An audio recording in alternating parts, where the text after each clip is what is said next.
जय श्री राधे। नमस्कार दोस्तों, स्वागत है आपका हमारे चैनल जय श्री कृष्णा में। आइए आज मैं आपको एक कहानी सुनाती हूँ जिसमें हम अपने जीवन के वास्तविक उद्देश्य के बारे में जानेंगे। राजा परीक्षित को श्रीमद् भागवत पुराण सुनाते हुए जब सुखदेव जी महाराज को 6 दिन बीत गए और तक्षक सर्प के काटने से मृत्यु होने का एक दिन शेष रह गया, तब भी राजा परीक्षित का शोक और मृत्यु का भय दूर नहीं हुआ।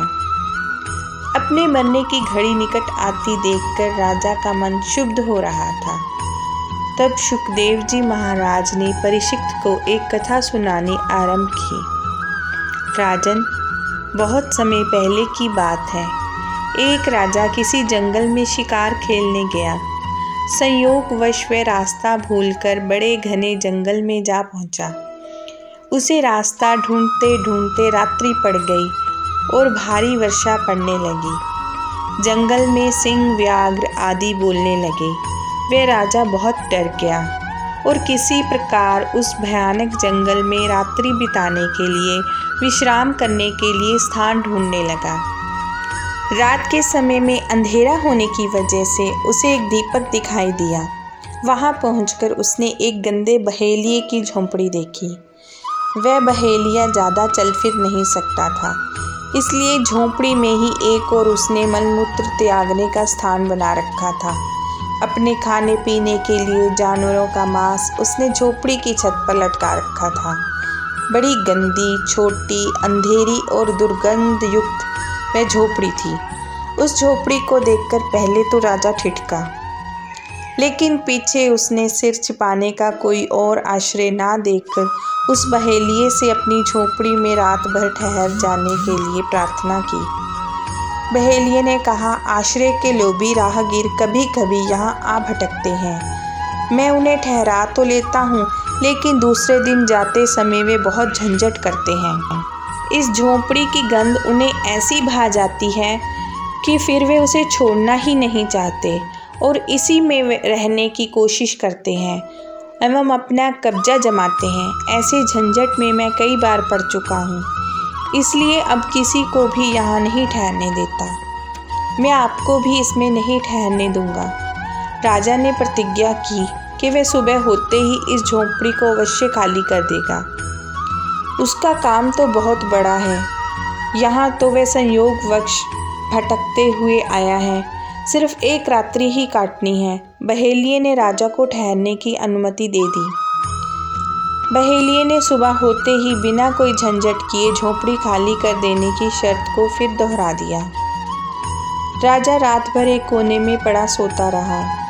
सोने पर झोंपड़ी की दुर्गंध उसके मस्तिष्क में ऐसी बस गई कि सुबह उठा तो वह सब परम प्रिय लगने लगा।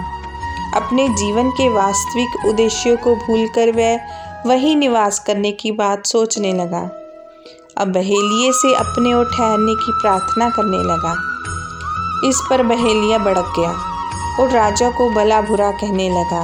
राजा को अब वह जगह छोड़ना झंझट लगने लगा और दोनों के बीच उसी स्थान को लेकर विवाद खड़ा हो गया। कथा सुनाकर सुखदेव जी महाराज ने परीक्षित से पूछा, परीक्षित बताओ, उस राजा का स्थान पर सदा रहने के लिए झंझट करना उचित था? परीक्षित ने उत्तर दिया, भगवान, वे कौन राजा था? उसका नाम तो बताइए। वह तो बड़ा भारी मूर्ख जान पड़ता है, जो ऐसी गंदी झोंपड़ी में अपनी प्रतिज्ञा तोड़कर एवं अपना वास्तविक उद्देश्य भूलकर नियत अवधि से भी अधिक रहना चाहता है। उसकी मूर्खता पर तो मुझे आश्चर्य होता है। श्री सुखदेव जी महाराज ने कहा, हे राजा परीक्षित, वह बड़े भारी मूर्ख तो स्वयं आप ही हैं। इस मलमूल की गठरी देह में जितने समय आपकी आत्मा को रहना आवश्यक था, वे अवधि तो कल समाप्त हो रही है। अब आपको उस लोक जाना है जहाँ से आप आए हैं, फिर भी आप झंझट फैला रहे हैं और मरना नहीं चाहते। क्या यह आपकी मूर्खता नहीं है? राजा परीक्षित का ज्ञान जाग पड़ा और वे बंधन मुक्ति के लिए सहर्ष तैयार हो गए। तो दोस्तों, आपको इस कहानी से क्या शिक्षा मिलती है? वास्तव में यही सत्य है। जब एक जीव अपनी माँ की कोख से जन्म लेता है तो अपनी माँ की कोख के अंदर भगवान से प्रार्थना करता है कि हे भगवान, मुझे यहाँ से मुक्त कीजिए, मैं आपका भजन सुमिरन करूँगा। और जब वह जन्म लेकर इस संसार में आता है, पैदा होते ही रोने लगता है।